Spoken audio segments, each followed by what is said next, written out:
Betul, tadi yang saya singgung masalah tadi incrementalibus probation bedeng esoluse kalau Dolores tadi yang disampaikan Iya. itu kan bicara dalam bukan fakta ya, saya luruskan bukan fakta ya, tapi bicara bukti, harus seterang cahaya. Nah, Oke. bukti ini yang diadu di sana. Apakah buktinya sudah benar atau belum? Teori negatif pembuktian kita tadi sudah mengatakan dua alat bukti. Alat bukti selalu yang jadi dasar, bukan keyakinan hakim dulu. Kalau bicara dalam putusan pengadilan, maka dasar itu untuk masuk ke proses penyidikan. Nah, kalau cara mengumpulkan buktinya salah, kemudian asal-asalan, tidak profesional, ya ini yang kemudian jadi persoalan yang berantai semacam ini. Kemudian tidak ada lagi mekanisme check and balances, diperparah lagi dengan hal itu. Seakan-akan ya sudah ini diterima sebagai sesuatu yang sudah lengkap, sempurna, tanpa dikoreksi lagi. Oke. Padahal kan ada tiap tingkatan itu dalam konsepsi asas diferensiasi fungsional kan untuk dibedakan. Agar masing-masing bekerja sesuai dengan tupoksinya. Dan Vini katakan kalau Anda bekerja sebagai aparat penegak hukum tapi tidak tuntas, jangan pikir bahwa itu tidak berdampak pada aparat penegak hukum yang lain.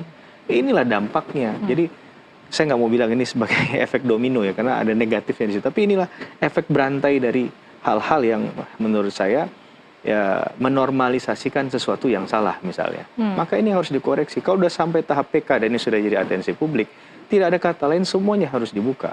Dan tidak ada yang perlu ditutup-tutupi lagi. Siapapun yang punya tanggung jawab terhadap kesalahan ini, itu harus mempertanggungjawabkan. Masalahnya mekanisme sanksi untuk katakanlah aparat penegak hukum yang melakukan kesalahan ada atau tidak, saya tanya. Tidak ada sejauh ini. Kalaupun ada, ya itu internal mereka. Internal dan tidak pernah diketahui publik Tidak sampai pernah saat diketahui ini. publik. Maka prinsip kehati-hatian dalam menetapkan tersangka itu parameter yang paling penting. Maka kalaupun alat bukti itu kan tidak hanya, KUHAP tidak hanya mengatakan satu-satu the one and only adalah keterangan saksi. Ada alat bukti lain yang mendukung itu. Sampai ke petunjuk, sampai kepada surat, kepada keterangan terdakwa. Walaupun terdakwa itu bisa saja berbohong, ya, karena di konsepsi Miranda Rules, dia bisa saja menyembunyikan sesuatu demi kepentingan hukumnya dia. Itu disahkan, diperbolehkan. Sehingga kalaupun ada orang mengaku dia melakukan tindak pidana, jangan-jangan nanti yang muncul ke depan gimmick-gimmick semacam ini nih. Ada yang mengaku melakukan tindak pidana, ternyata langsung diambil bulat-bulat keputusan itu. Itu juga salah. Maka orang yang mengaku bahkan itu harus diuji kembali, Mbak. Orang yang mengaku harus diuji juga. Diuji kembali, bukan berarti diterima sebagai satu kebenaran absolut.